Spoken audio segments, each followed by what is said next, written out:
Bible से हटा दिया जाए ना तो न्यू टेस्टमेंट कोई भी नहीं समझ पाएगा, हम में से कोई भी समझ नहीं पाएगा।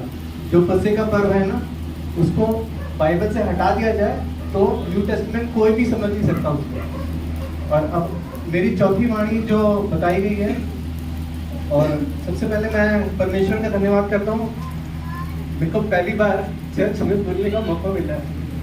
और भाई साहब का भी धन्यवाद करता हूँ कि भाई साहब ने मेरे को बोलने को दिया है।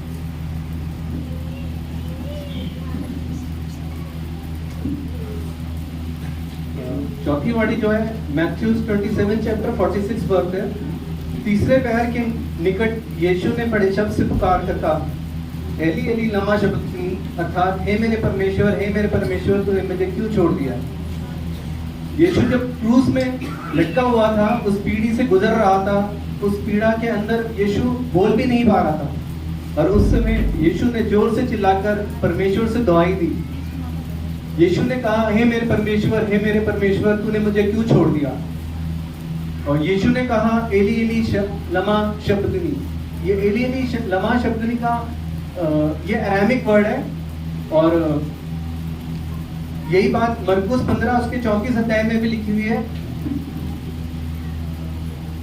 और तीसरा पहर यीशु ने बड़े शब्द से चिल्लाकर कहा, एलोई एलोई लमा शबक्तनी, जिसका अर्थ ये है, हे मेरे परमेश्वर तूने मुझे क्यों छोड़ दिया।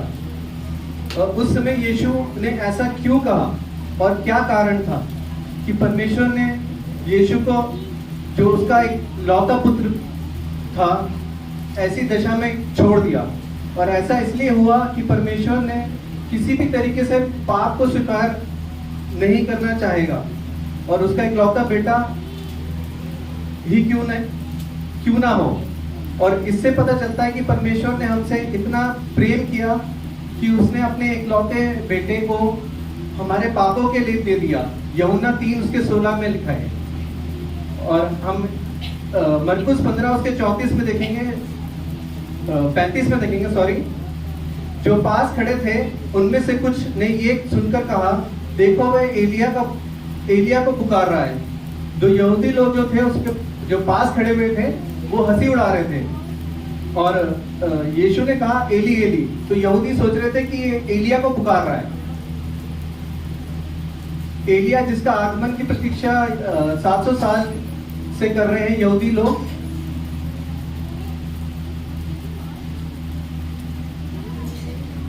और यहूदी ने कहा कि चलो हम चल के देखते हैं एलिया आ रहा है या कि नहीं आ रहा है। और कुछ लोग ऐसे भी थे, कहते थे कि यीशु दर्द के एहसास नहीं कर सकता। जब क्रूस में चढ़ा था ना, तो यीशु को दर्द का एहसास हो ही नहीं सकता था। कुछ लोग ऐसे भी कह रहे थे। तो क्योंकि वो ना बहुत सामर्थी था यीशु मसीह, उसने आंधी को रोक दिया था, तूफान को रोक दिया था, मुर्दों को जीवित कर दिया था। उसमें इतनी सामर्थ थी। और परमेश्वर की सामर्थ ने यीशु को क्रूस के ऊपर छोड़ दिया था, ताकि वो दर्द का अनुभव कर सके। और यीशु एक भयानक दर्द में था, और वो इंसान के रूप में वो दर्द को महसूस कर रहा था। और हम आगे पढ़ेंगे मत्ती 27 उसके 26 आयत में। तब उसने बरअब्बा को उनके लिए छोड़ दिया और यीशु को कोड़े लगवाकर सौंप दिया कि क्रूस पर चढ़ाया जाए। मैं इसमें कोड़े की बात कर रहा हूँ, जैसे आपने अभी देखा था ना कि जीसस को कोड़े से मार रहे थे। रोमन सरकार का ना एक वेपन था, वो इक्विपमेंट था जिसमें पनिशमेंट दिया जाता था। और वो इक्विपमेंट जो था, उसमें जो कोड़े के ऊपर जो सिरा जो होता था ना, उसमें 12 डोरियां लगी होती थी, चमड़े की थी वो, और उसमें हुक लगे होते थे ऐसे, और छोटी छोटी कीलें लगी होती थी। जो वो अपराधी को ऐसे मारते थे, और उस अपराधी को खंबे से बांध दिया जाता था, और पीठ बिल्कुल ओपन थी, मतलब कपड़े उस पर उतार दिए जाते थे। और वो जो कोड़ा था ना, वो कहीं पर भी लग सकता था, उसके पीठ पे, मुंह पे, पेट से नीचे, पेट से ऊपर उसको लगता था। और वो कोड़ा जब लगता था ना, लगने के बाद वो जब शरीर पे जब गड़ता था, तो उसके मांस के लोथड़े हवा में उड़ते हुए नजर आते थे, जो आपने अभी इस चीज को देखा। और ये जो कोड़े थे ना, कोड़े जो लगते थे वो 40 नियमानुसार 40 मारे जाते थे, और ये व्यवस्था विवरण 25 उसके 3 में लिखा हुआ है, वह उसे 40 कोड़े तक लगवा सकता है, इससे अधिक नहीं लगवा सकता। और न्यू टेस्टमेंट में भी हम पढ़े तो पौलुस ने भी इस बात को बताया था। यहूदियों ने घटाकर संख्या उसकी 39 कर दी थी, और 2 कुरिन्थियों उसके 11 उसके 24 आयत में ये बात लिखी हुई है। और ये कोड़ा यीशु को मारने के लिए प्रयोग किया गया था, और 12 जो कोड़े थे वो 12 चमड़ों की डोरियां होती थी, और 39 बार उसको पीटा गया था। और एक बार अगर इस कोड़े को मार दिया जाता ना तो उसकी जो चमड़ी थी वो उधड़ जाती थी, और दूसरी बार अगर उसी जगह पे लगे ना तो आप सोच सकते हैं कि क्या दशा होती होगी। और किसी अन्य मनुष्य की तुलना में उसका स्वरूप बहुत बिगड़ गया था। ये यशाया 52 उसके 14 में लिखा हुआ है, जैसे बहुत से लोग उसे देखकर चकित हुए, उसका स्वरूप यहाँ तक बिगड़ा हुआ था कि मनुष्य के जैसा जान नहीं पड़ता था, और उसकी सुंदरता भी मनुष्यों के पुत्रों के समान ना रह गई। और जो यीशु ने दुख उठाया था, इतना घायल था, पीटा गया था, उगड़ा हुआ था, चोट खाया हुआ था, थूका गया था, और इतना खराब हो गया था कि उसका बाहरी जो रूप था ना नहीं पहचान पाएंगे। और उसने इतना अधिक दुख उठाया कि कष्ट है कि कोई अति दुष्ट व्यक्ति जिसका हृदय कठोर हो चुका हो, उसकी दी गई पीड़ाओं को देखकर वो कांप उठेगा। इतना भयानक दर्द था उनको। और जितना अधिक जो हेल्दी शरीर था ना जीसस का, उतना ही अधिक उसका खराब हो गया था पूरा का पूरा बॉडी, चेहरा तक। और रूप बिगड़ने का हिब्रू वर्ड एक है MISHCHATH, MISHCHATH, हिब्रू वर्ड है। और हम मत्ती 27 उसके 31 में पढ़ेंगे, अगर जब वे उसका ठट्ठा कर चुके तो वह चाहूंगा उस पर से उतारकर फिर उसी के कपड़े उसे पहनाए और क्रूस पर चढ़ाने के लिए चले। ये जो क्रूस की जो दंड था ना मृत्यु का, उसमें अभी आपने देखा होगा कि जीसस को कैसे क्रूस में ऐसे सोचिए, कील जब घुसाई होगी ना तो ये हाथ ऐसे होगा, दोनों हाथ पूरा मतलब खींच दिया होगा, और पैरों को दोनों जब कीलें घुसी होंगी तो उसमें यह है कि शरीर के जो जोड़ होते हैं ना वो सारे टूट गए थे, सारे टूट गए थे। और अब जब क्रूस को जब गड्ढे में डाला गया, बिल्कुल सीधा रखा गया था, तो ये सोचिए कि शरीर का जो भार था ना वो सारी कीलों पे आ गया था। और अपराधी उस समय तक क्रूस पर लटका रहने दिया जाता था, मतलब जीसस को भी लटका के छोड़ दिया था उधर। और यीशु ने उस पीड़ा को सहा, और एक लंबे इंतजार के बाद यीशु ने, अब तो वो बहुत देर हो गई, परमेश्वर इतने लंबे समय के लिए तूने मुझे क्यों छोड़ दिया। यीशु ने मुंह से निकली वाणी को, बाइबल की चौथी वाणी को पूरा कर रहा था, और उस क्रूस में बाइबल की चौथी वाचा बताई गई थी, मूसा की वाचा। मूसा की वाचा को बताया गया था, और मूसा की वाचा जो परमेश्वर ने प्रदान करी थी, और व्यवस्था के अंदर जो परमेश्वर ने इस्राएलियों को साफ साफ शब्दों में बताया गया था कि मैं मूसा के समान एक भविष्यवक्ता तुम्हारे बीच में भेजूंगा। और इजरायली लोग 1500 सालों से इंतजार कर रहे हैं, प्रार्थना कर रहे हैं, और मूसा के समान एक भविष्यवक्ता कब आएगा। और जब यूहन्ना बपतिस्मा देने वाला आया तो फरीसी लोग उससे पूछ रहे थे कि क्या तू भविष्यवक्ता है, तो यूहन्ना बपतिस्मा देने वाले ने बोला मैं नहीं हूँ भविष्यवक्ता।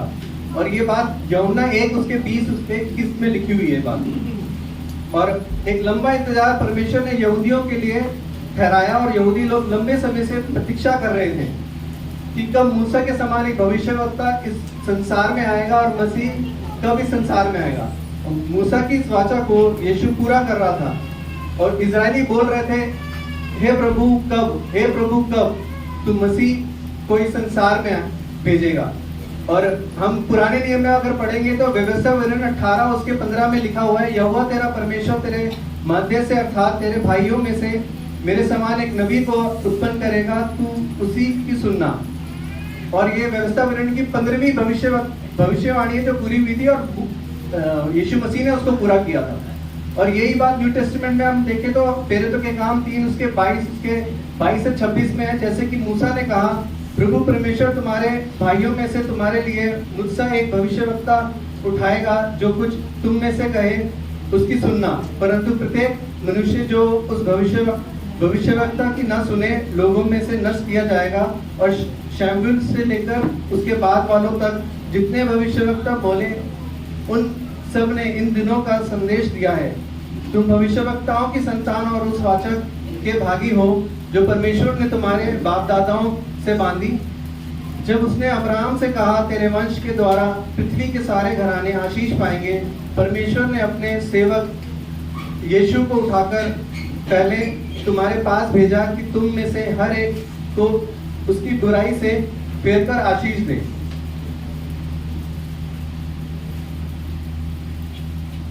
अब मैं आपको ये बताना चाहता हूँ कि एक तारों का सुसमाचार है। आपको पता है ये बात, तारों का सुसमाचार जो परमेश्वर ने अब्राहम को बताया था। और उत्पत्ति 15 उसके 5 में जब परमेश्वर ने अब्राहम को तंबू से बाहर बुलाया और उसे बताया, एक इंग्लिश और हिब्रू बाइबल में ये बात लिखी हुई है। और परमेश्वर ने अब्राहम से 2 बातें कही थी, बता कि ये तारों में क्या समझ आ रहा है और क्या तू इन तारों को गिन सकता है। और ये उत्पत्ति 15 उसके 5 में ये बताने और गिनने का मतलब नंबर है। और एक ही हिब्रू शब्द इसमें उपयोग किया गया, सफार, SAPHAR। उसका अर्थ होता है बताना और गिनना। और विद्वानों ने भी कुछ बोला है कि परमेश्वर ने अब्राहम को बताया था कि उसका वंश आकाश के तारों के समान अनगिनत होगा, परंतु इसी समय परमेश्वर ने अब्राहम को तारों में जो दर्द था, सुसमाचार, उसको उसने बता दिया था। और शोधकर्ता भी बताते हैं इस बात को कि परमेश्वर ने अब्राहम को तारों के विषय में बताने और गिनने के लिए कहने के बाद कहा था कि तेरा वंश ऐसे ही होगा। ये बात मैं न्यू टेस्टामेंट पौलुस इस बात को बोलते हैं गलाती उसके 3:16 आयत में, अतः प्रतिज्ञा इब्राहिम को और वंश की दी गई, ये नहीं कहता वंशों को, जैसे बहुतों के विषय में कहा है, और जैसे एक विषय में कि तेरा वंश को, और वह मसीह है। पौलुस इस बात को स्पष्ट करता है कि परमेश्वर ने इब्राहिम को आकाश के तारे दिखाकर कहा था और तेरा वंश ऐसा ही होगा, और वह ये मसीह के विषय में बता रहा था। और ये सिर्फ बता रहा था और व्यवहारिक रूप से उसको ना ये भी बताया था परमेश्वर ने कि इब्राहिम को कि इसहाक का बलिदान की जो घटनाक्रम था, जो उसने दिखाया था ना, वो उसका सुसमाचार बताया था उसको उसी तरीके से। और ऐसे ही क्योंकि बाइबल में यीशु को मेमना भी कहा गया है, बाइबल में यीशु को सिंह भी कहा गया है, बाइबल में यीशु को स्त्री का वंश भी कहा गया है, और बाइबल में यीशु को शाख भी बोली गई है। अब मैं आपको बताता हूँ, शाख जो है ना, उसमें इसको वर्गो बोला गया है। वर्गो लैटिन नेम है और उसको ना उसका अर्थ होता है वर्जिन। अगर आप तारे में ना एक अलाइनमेंट होती है, अगर आप बाइनोकुलर्स से देखेंगे ना उसको, तो ये अलाइनमेंट आपको उसमें दिखेगी ऊपर आसमान में। और इसलिए कहा गया था क्योंकि ऊपर आसमान में परमेश्वर ने तारों के जो नाम मसीह के दर्शाने के लिए रखे थे, किसी तारों के नाम स्त्री का वंश, शाख, सिंह, मेमना आसमान के अंदर रखा था। और परमेश्वर ने हर एक बार हर एक तारे का नाम लेकर के बुलाते थे वो। और बाइबल में लिखा हुआ है 4000 सालों से अन्य जाति इंतजार कर रही है और 1500 सालों से इजरायली लोग इंतजार कर रहे हैं। और कब वो भविष्यवक्ता जिसकी प्रतिज्ञा परमेश्वर ने मूसा को दी थी, तब वो इस संसार में आएगा। और यीशु इस संसार में आ गया था, एक लंबे इंतजार से यीशु ने इसे खत्म कर दिया था। और यीशु ने हम सब के लिए क्रूस पर प्रकट किया था। और यीशु ने कहा था दर्द में चिल्लाकर, हे मेरे परमेश्वर, तूने मुझे क्यों छोड़ दिया। Thank you.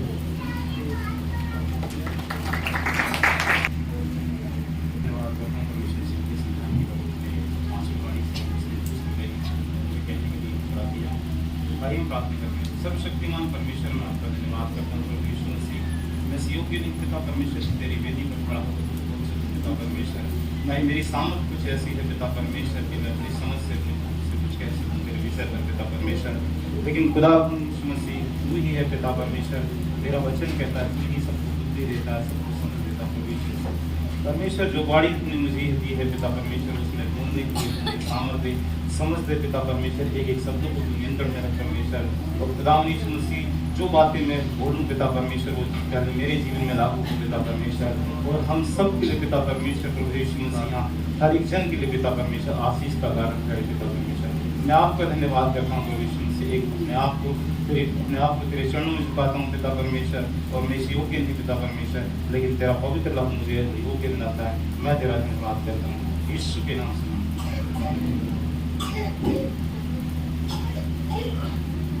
सभी को जो मुझे बाड़ी दी है 5 की, मैं प्यासा हूँ।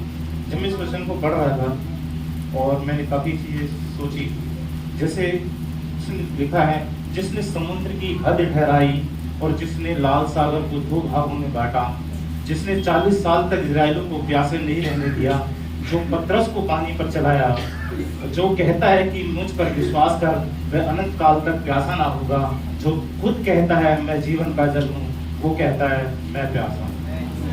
मैं परमेश्वर का धन्यवाद करता हूँ मसीह का। जब मैं इस बात को सोच रहा था तो परमेश्वर सोच रहा था क्या प्यास है तेरी, किस चीज़ की प्यास के बारे में बात करता है। वो शारीरिक रूप से भी, वो आत्मिक रूप से भी प्यासा था, वो शारीरिक रूप से भी प्यासा था। लेकिन शारीरिक रूप से जब मैं उस बात को सोच रहा था तो मेरे मन आत्मिक बात को कर गया, और मैं इस चीज़ को सोच रहा था तो मेरे मन में काफ़ी सवाल उठे।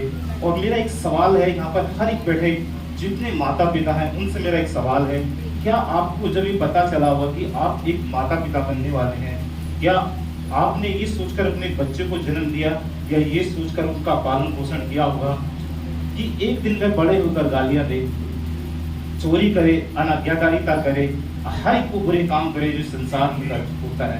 कितने कितने लोग ऐसे जिन्होंने अपने ये सोचकर अपने बच्चे को जन्म दिया होगा और उनका पालन पोषण किया होगा। जब मैं इस बात को सोच रहा था तो जब देखते हैं कि जब अगर हम अब सोच कर देखें तो क्या परमेश्वर ने मनुष्य को पाप करने के लिए बनाया था? नहीं। मैं सोचता हूं कि जैसे माँ अपने बच्चों को 9 महीने गर्भ में रखती है, इस दौरान वो हर माता पिता अपने बच्चों के लिए सपने संजोते हैं, सपने संजोते होंगे।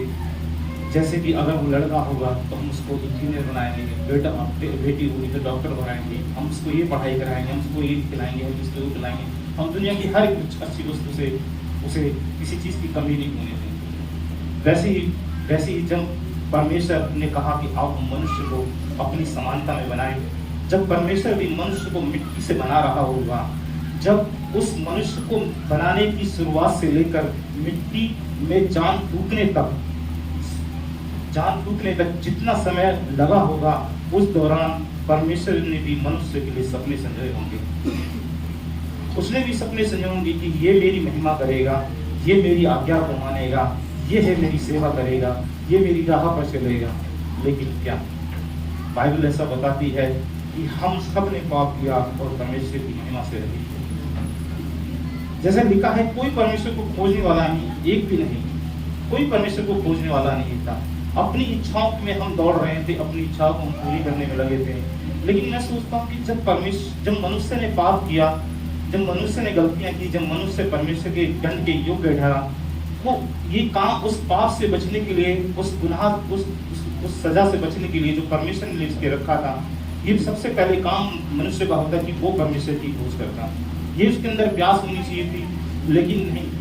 वो सब अगर हम आज भी बाहर किसी से बात करते हैं किसी पाप के बारे में, तो वो बड़े आसानी से कह देता हाँ हमने गलतियां करी हैं, हमें तो दंड मिलेगा इस काम का, जो हम गलत करेंगे उस चीज का दंड। यानी कि वो समझ रखता है कि हाँ वो पापी है, लेकिन फिर भी वो अपनी दुनिया में व्यस्त है, फिर भी वो अपनी दुनिया में व्यस्त है। जैसे आदम हव्वा ने पाप किया, वे वृक्षों में जाके छिप गए, वैसे ही हम भी छुपे हुए थे, हम भी संसार में खो गए थे, परमेश्वर जानता है कि मनुष्य अपनी बुद्धि और समझ से परमेश्वर की खोज नहीं कर सकता, इसलिए उसने अपने इकलौते पुत्र यीशु मसीह को मेरे और आपके लिए भेजा। क्या जितने यहाँ पर बैठे हैं कोई ये कह सकता है कि हाँ मेरे अंदर इच्छा हुई कि मैं परमेश्वर की खोज करूँ? क्या कोई कह सकता है कि हाँ मेरे अंदर जिज्ञासा हुई मैं परमेश्वर की खोज करूँ, मैं उसके पीछे चलूँ? शायद कोई भी नहीं होगा। लेकिन ये परमेश्वर का प्रेम, ये परमेश्वर की प्यास ही है जो उसने मुझे इस फील्ड में से चुना और अपने दासों को भेजकर अपने वचन को आपके हृदय तक पहुंचाया और आपने उसके लिए अपने हृदय को खोला। ये परमेश्वर की प्यास है। अगर वो प्यासा नहीं होता तो शायद मैं और आप यहाँ बैठे नहीं होते, मैं यहाँ आप बैठे नहीं। जब इस बात को सोच रहा था तो क्या है उसकी प्यास, जिसे क्या है उसकी प्यास। जब मैं वचन में पढ़ा था, पहला कुरिन्थियों 1:13 का एक, यदि मैं मनुष्य और स्वर्गदूतों की बोलियां बोलूं और प्रेम न रखूं तो मैं ठनठनाता पीतल और झंझनाती झांझ हूं। मैंने कहा परमेश्वर प्रेम, मेरे अंदर प्रेम, मैं प्रेम रखूं। मैंने परमेश्वर मेरे को प्रेम तो दिखावटी होता है, अभी कुछ और होता है, कभी कुछ और होता है, किसी के लिए कुछ और है, किसी के लिए कुछ और है। मैं मेरे अंदर क्या प्रेम परमेश्वर। लेकिन जब इस वचन को मैं आगे पढ़ रहा था, यदि मैं अपनी संपूर्ण संपत्ति कंगालों को खिला दूं और प्रेम ना रखूं, मैंने कहा परमेश्वर अगर वो कंगालों को खिला रहा है तो उसके प्रति मनुष्य के लिए उसके अंदर दया होगी, उसके अंदर प्रेम होगा, तभी तो खिला रहा होगा।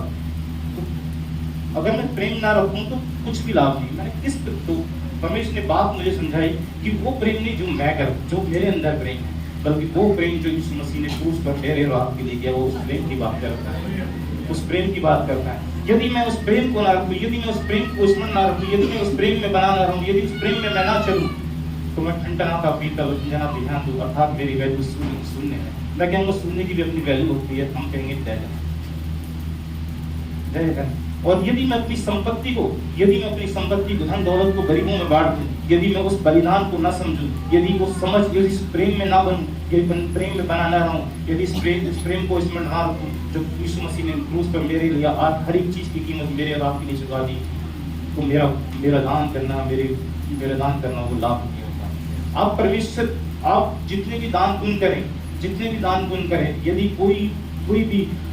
कोई भी भले काम अगर परमेश्वर के बाहर है, अगर मसीह यीशु के बाहर है, तो उसका कोई प्रतिफल नहीं। अगर उस बलिदान से बाहर है, उसका कोई प्रतिफल नहीं है।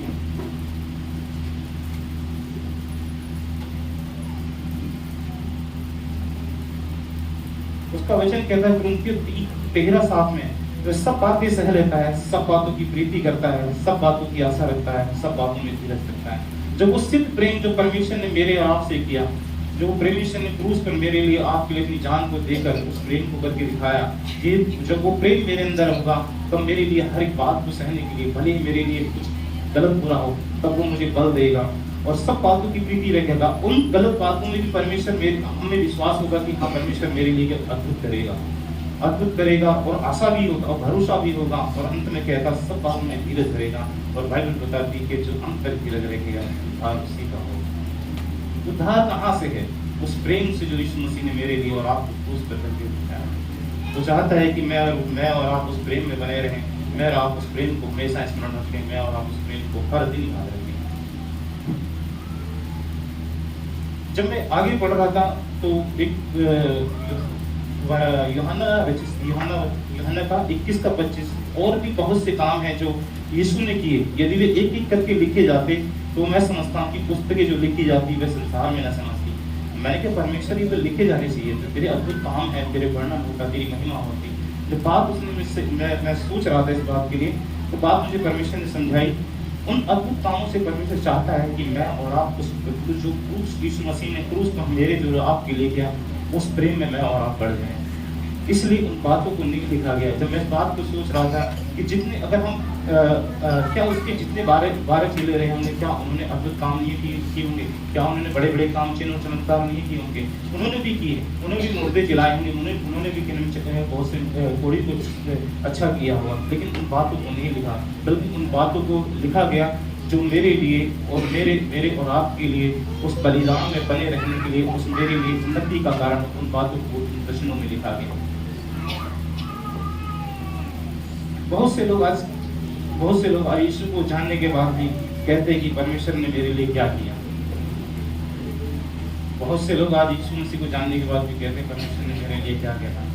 वो वचन कहता है कुरिन्थियों 13:3 में, पर अब जो विश्वास और आशा प्रेम के तीनों स्थायी हैं, पर इनमें सबसे बड़ा प्रेम। क्यों है सबसे बड़ा प्रेम? जिस दिन मैं और आप उस प्रेम को समझ जाएंगे, जिस दिन मैं और आप उसकी कीमत को जानेंगे, जिस दिन और मैं आप उस प्रेम में बढ़ते चले जाएंगे, तब मेरे अंदर और आपके अंदर एक आशा उत्पन्न होगी। जब आशा उत्पन्न होगी जब मैं उस प्रेम में बढ़ेंगे तो हम विश्वास में बढ़ेंगे। जब उस बलिदान पे हम समझ रखेंगे, उस बलिदान में बढ़ते रहेंगे तो हम विश्वास में बढ़ेंगे, और जब विश्वास में बढ़ेंगे तो आशाएं बढ़ेंगी, और जब आशाएं बढ़ेंगी तो परमेश्वर का वचन कहता है अंत में तुम्हारी मैं आशा को पूरी भी करना। मत कहना तेरी परमेश्वर ने मेरे लिए क्या किया।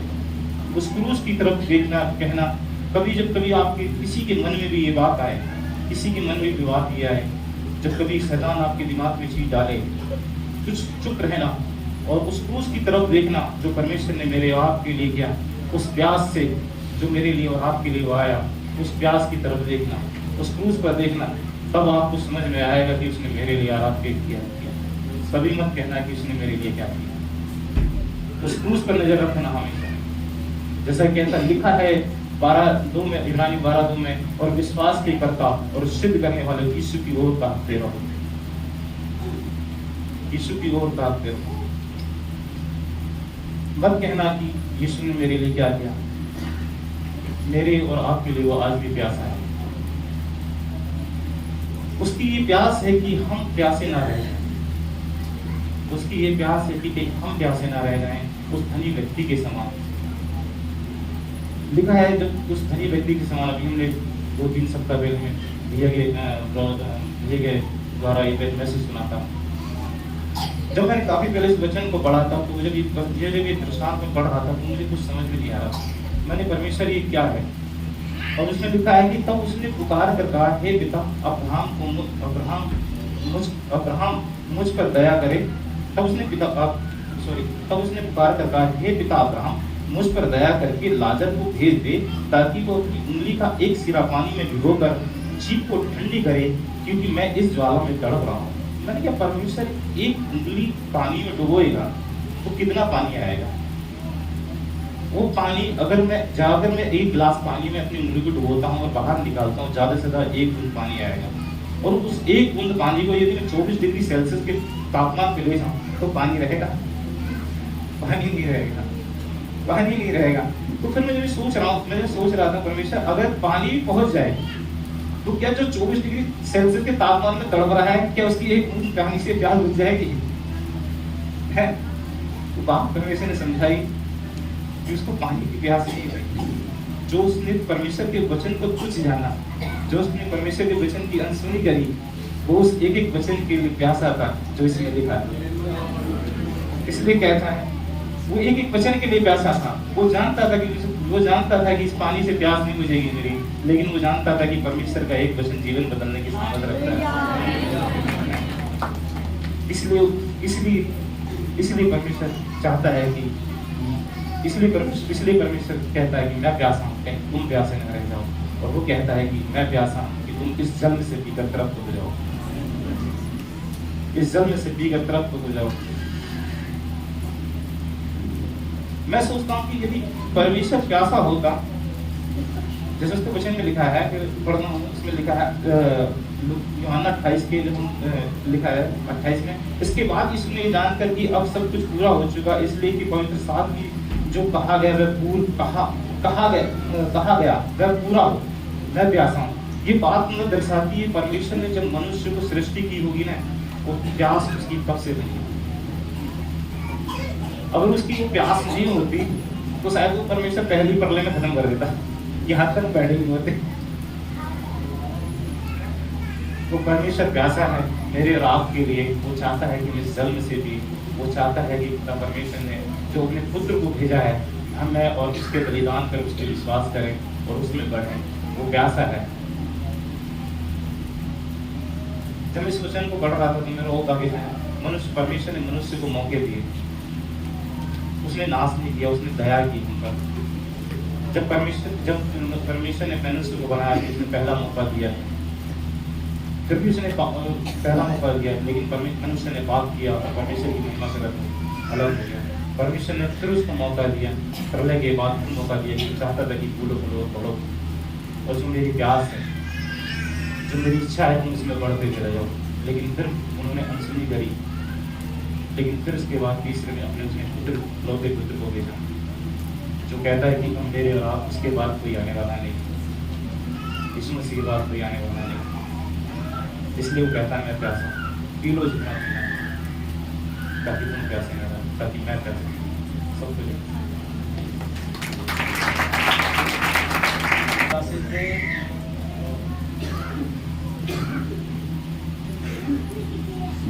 परमेश्वर ने अपने दास के द्वारा और हमें ये अवसर और मौका दिया हम सबको कि आज के दिन हम सब परमेश्वर की उपस्थिति में आज परमेश्वर के प्रभु यीशु मसीह के दुख के समय हम सभी इकट्ठे हुए, एकत्रित हुए और हम उन बातों को उस समय को उन कष्टों को जो प्रभु यीशु मसीह ने हम सब के लिए, हम सब के पापों के लिए उठाई। और आइए हम वचन में चलते हैं और एक प्रार्थना को में जाएंगे। सर्वशक्तिमान दयालु पिता परमेश्वर, जमीन और आसमान को बनाने वाले प्रभु, धन्यवाद पिता आज के समय के लिए पिता। प्रभु आज ये अवसर प्रभु आपने हमें प्रदान किया हम सबको परमेश्वर कि प्रभु आपके वचन के द्वारा प्रभु हर एक गहराई को प्रभु, हर एक समय को प्रभु जो प्रभु आपने झेला परमेश्वर और हर एक परिस्थिति में से निकलकर प्रभु उस अनुग्रह, उस उद्धार और उस क्रूस के तले उस दुष्ट के कार्य को नष्ट किया। प्रभु आपने अपने वचन में कहा कि बोलने वाले तुम नहीं बल्कि मेरा आत्मा है जो कि तुम में होकर बोलता है। प्रभु सारा आदर महिमा प्रभु सम्मान आपको देते हैं। ये प्रार्थना उद्धार करता है प्रभु यीशु मसीह के मीठे और शुद्ध नाम में मांगते पिता, आमीन। आइए हम देखते हैं यूहन्ना 19 का 30 पद।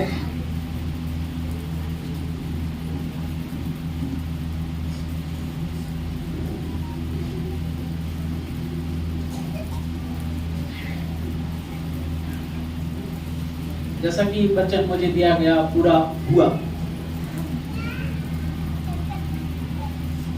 हम परमेश्वर का धन्यवाद करते हैं कि जो पूरा हुआ शब्द सचमुच परमेश्वर ने, प्रभु यीशु मसीह ने हमारे बीच में और हमारे लिए किया।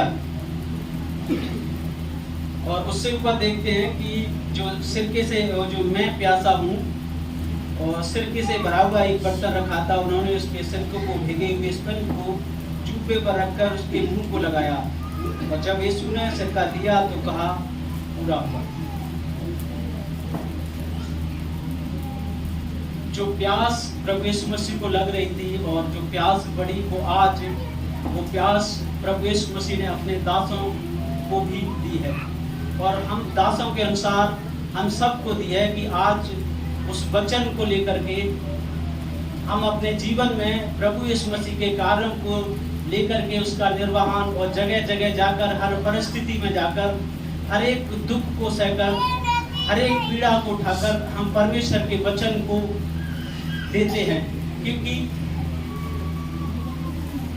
उसमें पहला कृष्ण उसका 5:24 में लिखा है कि परमेश्वर सच्चा है। हम देखते हैं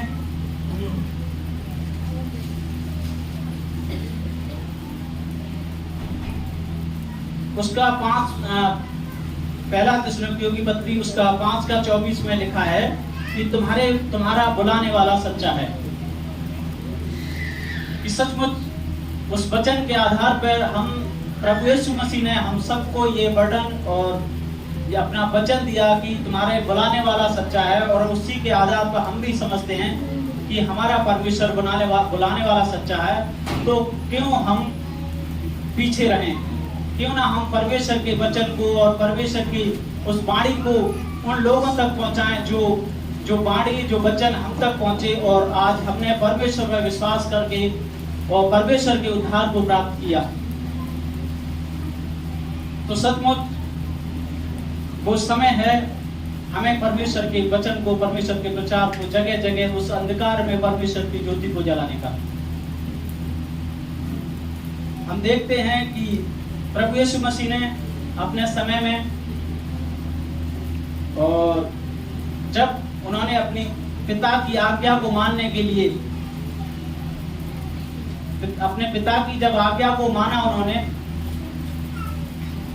तो उस समय बड़े गंभीरता से अपने पिता की आज्ञा को लेकर के प्रभु यीशु मसीह चले और बड़ी बड़ी और बार बार प्रार्थनाओं में करते करते प्रार्थनाओं में बढ़े और प्रार्थनाओं में चले और प्रार्थनाओं में चल करके परमेश्वर ने और अपने पिता की आज्ञा को मानकर परमेश्वर का सुसमाचार सुनाया।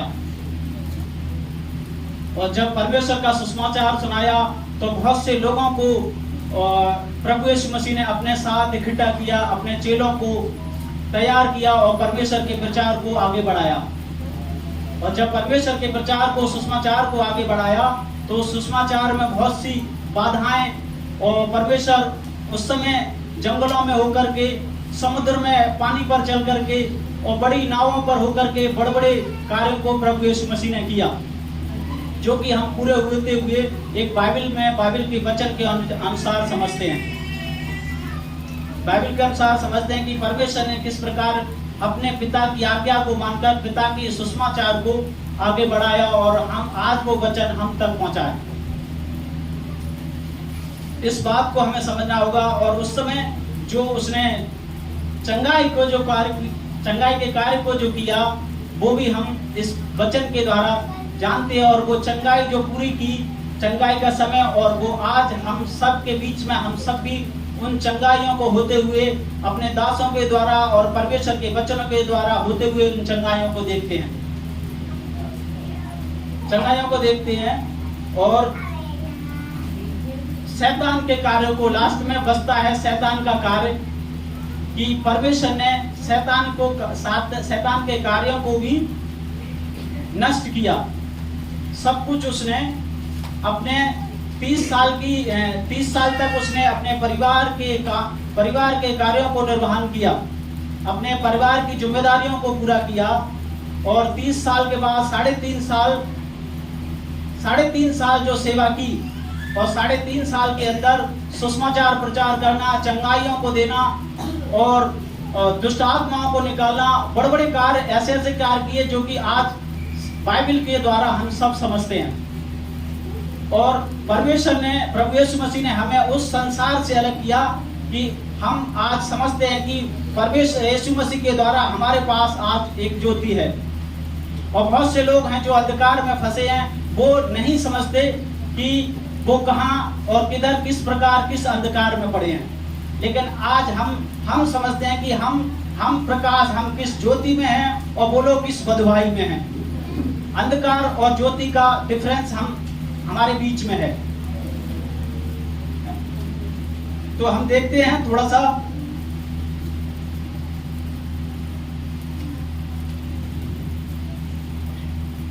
दूसरा तीमुथियुस की पुस्तक, इसमें लिखा है, उसका 10 पद है, उसका पहला अध्याय, उसका 10 पद है कि उसने मृत्यु को भी नाश किया, मृत्यु को भी नाश किया। और उसका चौथे अध्याय का उसका 24 शब्द है कि उसका 7 पद है कि मैं अच्छी कुश्ती लड़ चुका हूं, मैंने अपनी दौड़ पूरी कर ली है और मैंने विश्वास की रखवाली की है। हालेलुया। ये सबसे बड़ा शब्द है कि विश्वास की रखवाली करना, कि आज वो विश्वास जो यीशु मसीह ने अपने पिता के अधिकार के द्वारा, अपने पिता की अधिकार के द्वारा सारे कामों को किया। और जब सारे कामों को किया तो पिता ने भी अपने बेटे को क्या कहा कि यह मेरा प्रिय पुत्र है और तुम इसकी सुनो। उसने यह अधिकार अपने बेटे को दिया, यह मेरा प्रिय पुत्र है, तुम इसकी सुनो। तो सचमुच वो कार्य प्रभु यीशु मसीह ने अपने सारी बातों को लेकर के कहा, तभी तो परमेश्वर ने अपने पुत्र को ऐसा कहा, यह मेरा प्रिय पुत्र है कि जिसकी तुम सुनो। तो सचमुच, और जब ऐसा कहा तो सचमुच परमेश्वर ने, प्रभु यीशु मसीह ने अपने पिता की आज्ञाओं को मान करके सारी बातों को पूरा किया। और पूरा करते करते यहाँ हम देखते हैं थोड़ा सा, ये इब्रानियों की पुस्तक, उसका 5 अध्याय उसका 7 पद कोई भी पढ़ देंगे, थोड़ा सा 7 से 10 पद तक पढ़ देंगे। यीशु ने अपनी देह में रहना के देह में ऊंचे शब्द से पुकार पुकार कर, आंसू बहा बहा कर, जो उसे मृत्यु से बचा सकता था, प्रार्थनाएं और विनती की। हालेलुया। क्या परमेश्वर को उस समय जब क्रूस पे चढ़ाया जाना था, क्या परमेश्वर को घबराहट नहीं थी? थी। जब तो ये वचन आज हम जो देख रहे हैं, यीशु मसीह ने अपनी देह में रहने के बाद, देह में रहने के दिनों में, यीशु मसीह ने अपनी देह में रहने के दिनों में ऊंचे शब्द से पुकार पुकार कर, आंसू बहा बहा कर। आज हम अगर प्रभु में हैं तो हम सोचते हैं सब कुछ अच्छा रहे तो मैं प्रभु को मानूंगा, मेरे जीवन में दुख आएगा तो मैं प्रभु को छोड़ दूंगा। बहुत से विश्वासी हैं कि जो सब क्या देखना चाहते हैं, खुशहाली देखना चाहते हैं, दुख को उठाना नहीं चाहते हैं, अपनी जिम्मेदारियों से भागना, जिम्मेदारी उठाना नहीं चाहते, जिम्मेदारियों से भागना चाहते हैं। कलीसियाओं में लोग एक जगह स्थिर नहीं रहते, कलीसियाओं को छोड़कर कभी किधर वो घूमते ही रह जाते हैं। जहाँ यीशु मसीह ने अपने पिता की आज्ञा को मानकर सब कुछ पहले अच्छा देखा, अच्छा किया, और जब अंत समय आया तो पिता ने सब कुछ अपने बेटे को बता दिया और ग्रहण करा दिया, जिससे कि जो भविष्यवाणियां थी, जो भविष्यवक्ता की भविष्यवाणियां थी, उनका पूरा होना अवश्य था। और यीशु मसीह को वो बातें खुद बता दी कि यीशु मसीह ने भी वो भविष्यवाणी की कि मनुष्य का पुत्र मनुष्य के हाथ पकड़वाया जाएगा, मनुष्य का पुत्र मनुष्य के हाथ पकड़वाया जाएगा और उसे क्रूस पर चढ़ाया जाएगा और वो तीसरे दिन जी उठेगा। तो सब कुछ यीशु मसीह को पता था, और उसी घबराहट के अनुसार यीशु मसीह यहाँ अपनी देह में रह करके बार बार पुकार कर, आंसू बहा बहा कर उससे जो उसको मृत्यु से बचा सकता था, बार बार प्रार्थनाएं किए जा रहे थे हैं? और भक्ति के कारण उसकी सुनी गई। पुत्र होने पर भी उसने दुख उठा कर आज्ञा माननी सीखी। प्रभु यीशु मसीह को पुत्र होने पर भी क्या उठाना पड़ा? बड़े बड़े दुख उठा कर आज्ञा माननी पड़ी। आज अगर हमारे जीवन में जरा सा अगर दुख आ जाए तो हम क्या हो जाएंगे? बिखर जाएंगे, पास्टर जी को छोड़ देंगे, पास्टर जी से नाराज हो जाएंगे, पास्टर जी एक बात कहती, कुछ बुरा लग गया और अब चर्च में जाना ही नहीं है। ऐसा अद्भुत होता है। लेकिन जो प्रचार छिदने वाला हो, वही हम सबको सुधार सकता है, बना सकता है। जहाँ प्रभु यीशु मसीह आपको वचन के द्वारा सुनने में आ रहा है कि क्या परमेश्वर को उस समय क्या घबराहट नहीं थी, क्या दुख नहीं था, लेकिन वो फिर भी क्या कह रहे थे? इस बात को कह रहे हैं मत्ती 26 का 39 और 39 और 42 में कहते हैं कि हे पिता, हो सके तो ये कटोरा मेरे आगे से हटा दो। और 42 में कहते हैं कि यदि इसे पीना ही है, मुझे अगर ये पीना ही है तो मेरी नहीं तेरी इच्छा।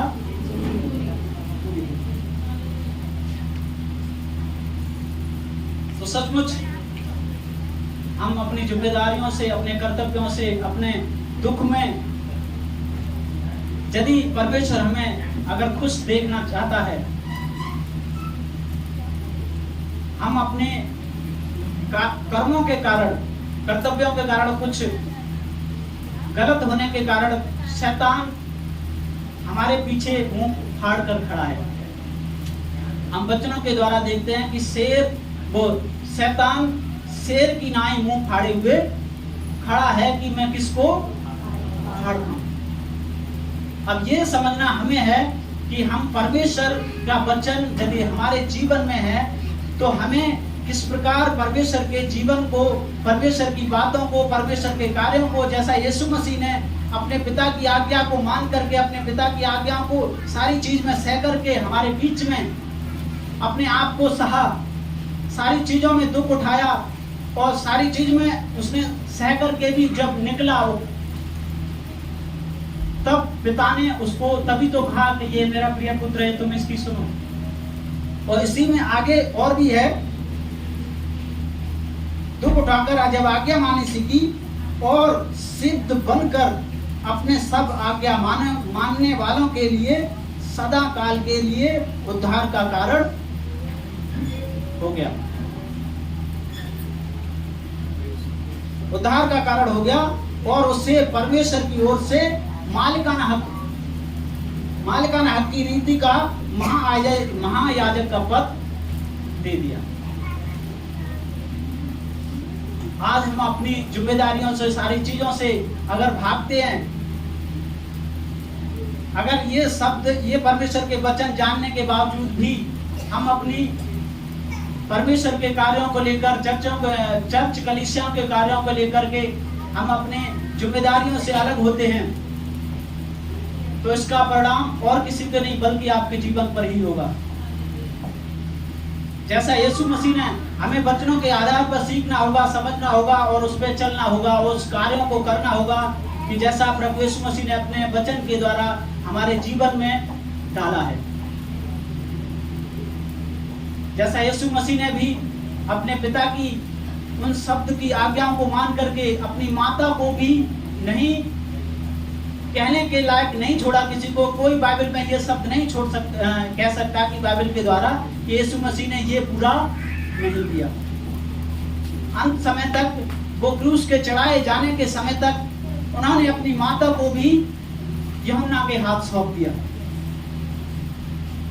उस बात को भी, उस गंभीरता को भी हमें समझना होगा कि यीशु मसीह ने कितनी बड़ी जिम्मेदारियों को पूरा किया, अपने परिवार की जिम्मेदारियों को पूरा किया, अपने पिता की आज्ञाओं को मानने के लिए उन जिम्मेदारियों को पूरा किया, अपने पिता के सारी बातों को परमेश्वर के लोगों को तक पहुंचाया और अंत समय तक, क्रूस पर जाने के समय तक वो उस चीज के लिए तत्पर रहा। और जाने के बाद भी आज अपने दासों को नियुक्त किया कि ताकि जो उसकी प्यास है, वो प्यास उसकी, वो सब कुछ जीतना चाहता था परमेश्वर के लिए, सब कुछ परमेश्वर में ले आने के लिए सब कुछ तैयार था। लेकिन उसके जाने के बाद उसका जो कार्य जो बाकी है, उसने प्रभु के दासों को और हम सबको चुना है। और वही प्यास है कि जो परमेश्वर के दास जगह जगह मार खा करके भी और सब कुछ सह करके भी आज जो करते हैं, और हम सब भी सीखते हैं। आज जो शैतान है, शैतान के मुंह को परमेश्वर, शैतान पर हम लोगों को परमेश्वर ने, यीशु मसीह ने विजय पाने के लिए अधिकार दिया है। और इसको भी देखते हैं,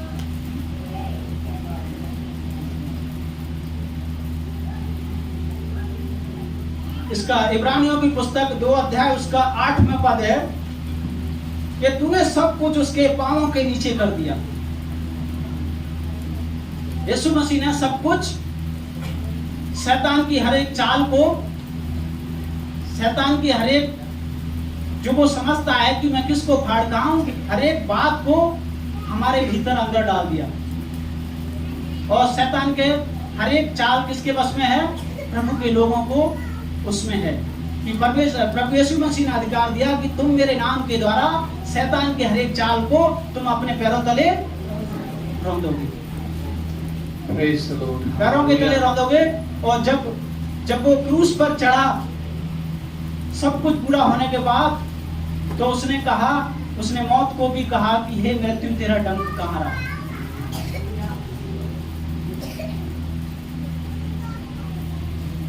तो ये परमेश्वर का वचन है, और परमेश्वर प्रभु यीशु मसीह ने अपने व्यक्तिगत और संसारिक सारी बातों में परमेश्वर ने अपने आप को अपने पिता के अनुसार सब कुछ पूरा करने के लिए अपने आप को बलिदान किया और अपने प्राण को त्याग किया और कहा कि हे पिता, मैं अपने प्राण आपके हाथों में सौंपता हूं, और कह करके अपने प्राण को छोड़ दिया। परमेश्वर का धन्यवाद हो वचन पढ़े जाने के लिए। और मैं प्रार्थना करना चाहूंगा, आइए हम प्रार्थना करेंगे। धन्यवाद पिता परमेश्वर, आपके लिए उद्धार के लिए प्रभु इस समय प्रभु आपने हम सबको प्रभु बड़े अच्छे वचनों के द्वारा प्रभु अपनी आशीष प्रभु अपने कार्यों को एक जिम्मेदारी से निभाने के लिए पिता पूरा करने के लिए प्रभु यीशु जैसा प्रभु आपने अपने पिता की आज्ञा को मानकर हर एक कार्य को कुछ भी ऐसा ना रख छोड़ा जो प्रभु आपने पूरा ना किया हो परमेश्वर, वैसा ही प्रभु आप अपने वचनों के अनुसार प्रभु अपने कलीसिया को प्रभु अपने लोगों को प्रभु आप वो वचन देना चाहते हैं परमेश्वर, ताकि प्रभु आपके लोग प्रभु आपके वचनों के अनुसार सीख सकें कि हर एक जिम्मेदारी हर एक दुख में निकल करके प्रभु की सेवा को करना है। हालेलुया। जैसे यीशु मसीह ने अपने पिता की सेवा को किया और अंत समय तक उसने अपनी सेवा को अपनी आज्ञा को अंत समय तक ना छोड़ा, और आज भी वो आज्ञा परमेश्वर प्रभु यीशु मसीह की आज भी हमारे जीवन में है, और वो हमें उन आज्ञाओं को सीखना और पूरा करना हमें भी सिखाता है।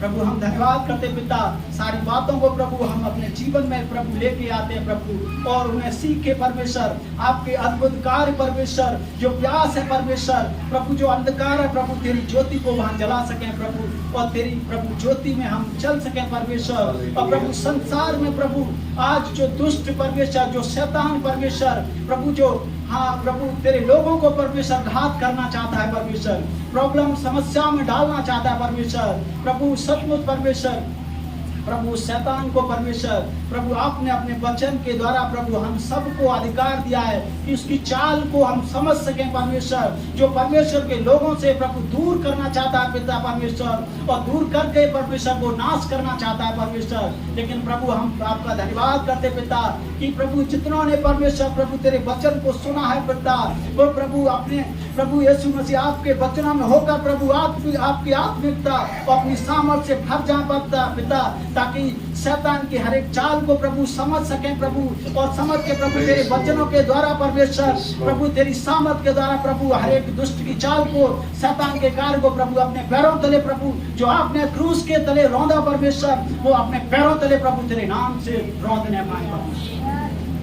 आदर महिमा प्रभु सम्मान आपको देते हैं, उद्धार यीशु मसीह के मीठे और सुंदर नाम में मांगते हैं। आमीन आमीन आमीन आमीन।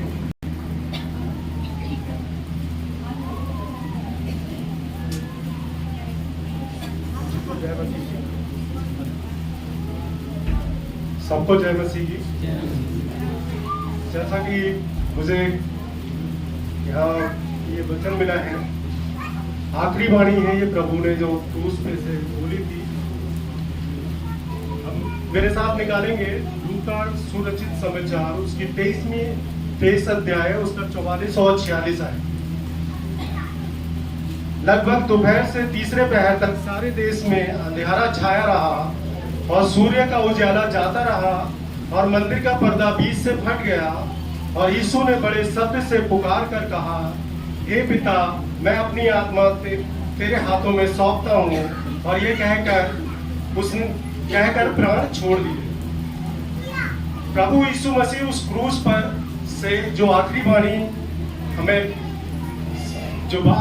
उसने कही थी उसका क्या मतलब है, और वो हमें क्या मुझे और आपको क्या सिखाना चाहता है। मेरे प्रियो, 7वां अंक जो बाइबल बताती है, 7 अंक जो है वो कार्यपूर्ता के साथ विश्राम को दिखाती है। परमेश्वर ने 6 दिनों में सृष्टि की रचना की और 7वें दिन विश्राम किया। हेलो, विश्राम किया। और प्रभु यीशु मसीह भी जब छठी वाणी बोलता है तो कहता है पूरा हुआ।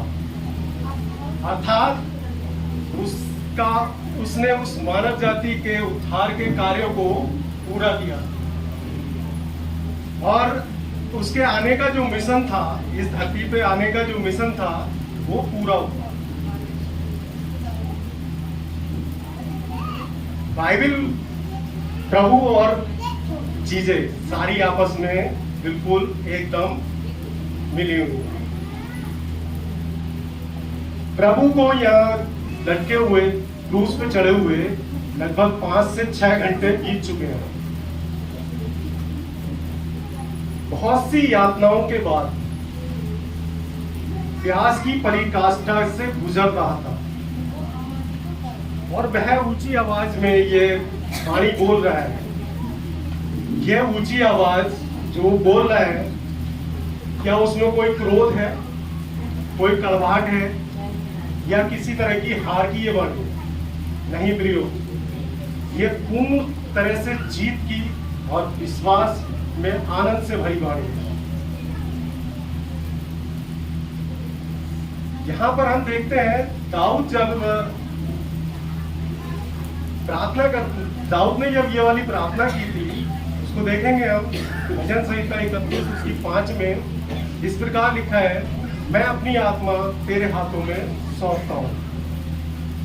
और हम देखते हैं कि दाऊद जब परमेश्वर को संबोधित करते हैं तो बहुत सारे शब्दों का इस्तेमाल करते हैं, जैसे यहाँ की स्तुति करो, हे स्वर्ग में विराजमान परमेश्वर, हे यहोवा, वगैरह वगैरह। लेकिन जब परमेश्वर प्रभु यीशु मसीह जब प्रार्थना करता है अपने परमेश्वर से, तो वो कहता है हे पिता। और जब वो अपने चेलों को प्रार्थना करना सिखाता है तो वो कहता है हे हमारे पिता। जब उसने पहली वाणी को बोला तो उसने कहा हे पिता, तू इन्हें क्षमा कर। और हम देखते हैं कि वो जब 7वीं वाणी बोलता है तो कहता है मैं अपनी हे पिता, मैं अपनी आत्मा तेरे हाथों में सौंपता हूं। यहां पर हम पहली बात को सीखते हैं कि परमेश्वर और यीशु मसीह के संबंध के बारे। यीशु मसीह ने परमेश्वर के साथ जो हमारा और आपका संबंध तो बनाया ही, साथ में उस संबंध को इतनी निकटता के साथ, इतनी सरलता के साथ बनाया कि अब हम परमेश्वर को पिता कह के संबोधित कर सकते हैं। और उस पे जो संबोधित कर सकते हैं जो अल्फा और ओमेगा है, जिसका सिंहासन स्वर्ग है और पृथ्वी आसन है, जिसके कह देने मात्र से इस सृष्टि की रचना हुई। उस परमेश्वर से बात करना प्रभु यीशु मसीह ने इतना सरल बना दिया, जितना एक पिता पुत्र से बात करना होता है।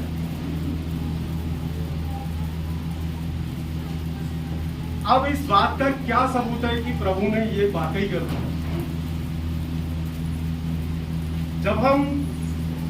जब यीशु मसीह को क्रूस पे चलाया जा रहा था तो वहां पर बहुत सारी घटनाएं हो रही थी, जैसे भूकंप का आना, पूरे देश में अंधेरा छा जाना, मुर्दों का कब्र से बाहर आना और मंदिर का पर्दा बीच से फट जाना। मंदिर का पर्दा बीच से फट जाना इस बात का दर्शाता है कि अब कोई रुकावट नहीं रही। अब परमेश्वर और हमारे बीच में कोई पर्दा नहीं रहा। वो परमेश्वर हमें जानता है और हम परमेश्वर को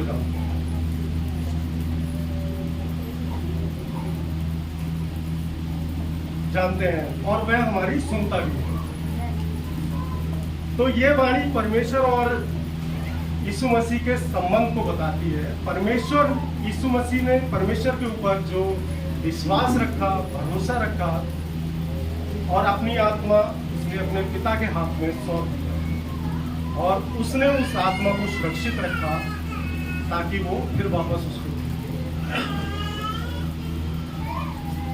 और उस मृत्यु के जीत उस मृत्यु के ऊपर जीत के पद पे वापस बिठाने के लिए उसकी आत्मा उसने सुरक्षित रखी अपने हाथों में। ये क्या हम और आप परमेश्वर के साथ संबंध स्थापित करने की ऐसी कोशिश करें जैसे प्रभु यीशु मसीह ने की। उसके परमेश्वर के कार्यों में अपना हाथ बढ़ाए जैसे उसने बढ़ाया। यह वाणी अब हम सीखते हैं दूसरी बात। मैं ज्यादा समय नहीं लूंगा भाई साहब, बस 2 मिनट और। दूसरी वाणी को हम देखते हैं। यह वाणी दिखाती है यीशु मसीह के सामर्थ्य को। कई बार देखने के बाद ऐसा लगता है कि कितना कमजोर है। जो लोग वहां खड़े थे वो भी उसे ताने मारते हैं, बार बार ताने मारते हैं और कहते हैं यदि तू परमेश्वर का पुत्र है तो अपने आप को बचा ले। मेरे प्रियो, यीशु मसीह वहां कमजोर नहीं, वह पूरी सामर्थ के साथ वहां खड़ा है। और इसका प्रमाण उसने दूसरी वाणी में भी दिया है, जहां उस डाकू से बात करते हुए कह रहे हैं, प्रभु यीशु मसीह कह रहे हैं, मैं तुझसे सच कहता हूं कि आज ही तू मेरे साथ स्वर्गलोक में होगा। यह वाणी उनके सामर्थ को और उनके अधिकार को दिखाती है, क्योंकि उनका जो अधिकार है वो पृथ्वी पर भी है और मृत्यु के ऊपर जीत का भी अधिकार प्रभु यीशु मसीह के पास है।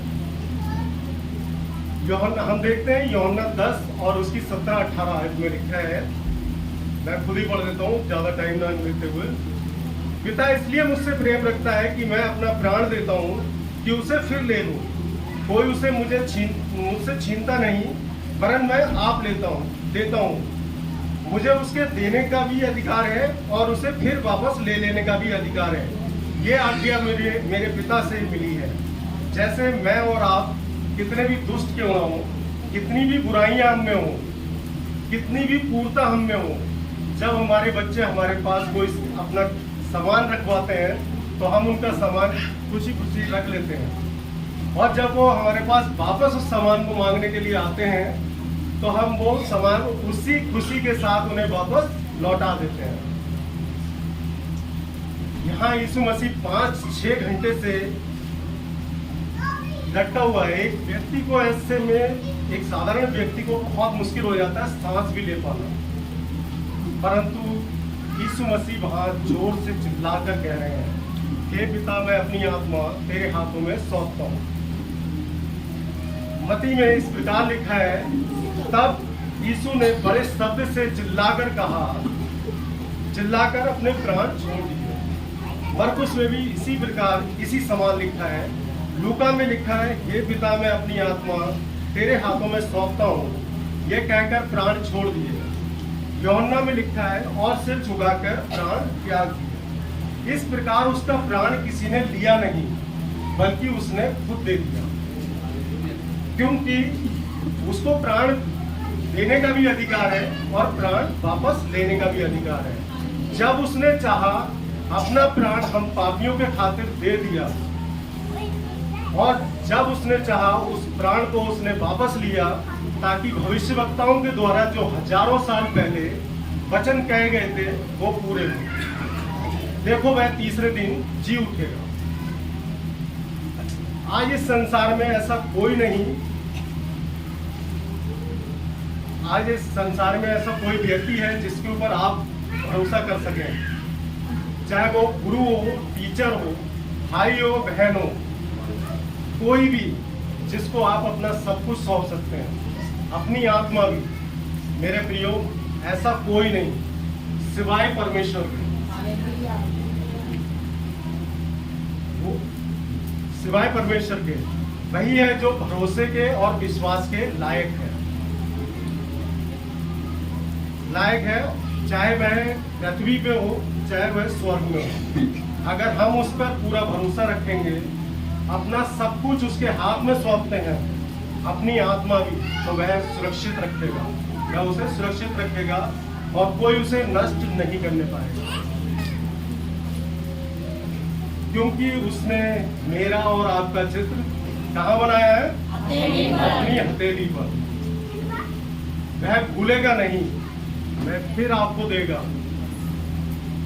जैसे उसने प्रभु यीशु मसीह को दिया वो आपको भी दे सकता है। मेरे प्रियो, पिछले 1-1.25 महीने हमारे मास्टर जी ने प्रचार करते समय एक जीवित बलिदान के बारे में बताया था। मैं उसकी एक लाइन आपको दोहराना चाहता हूँ। जीवित बलिदान वो है जो हमने अपनी सारी इच्छाएं मार के परमेश्वर की इच्छा को पूरा किया, वो है जीवित बलिदान। सचमुच हमारा प्रभु महान है, उसने अपना जीवन अपने पिता की इच्छाओं को पूरा करने के लिए दे दिया। खुदा इस कलाम के बोले जाने पे और सुने जाने पे आशीष करे। सबको जय मसीह की।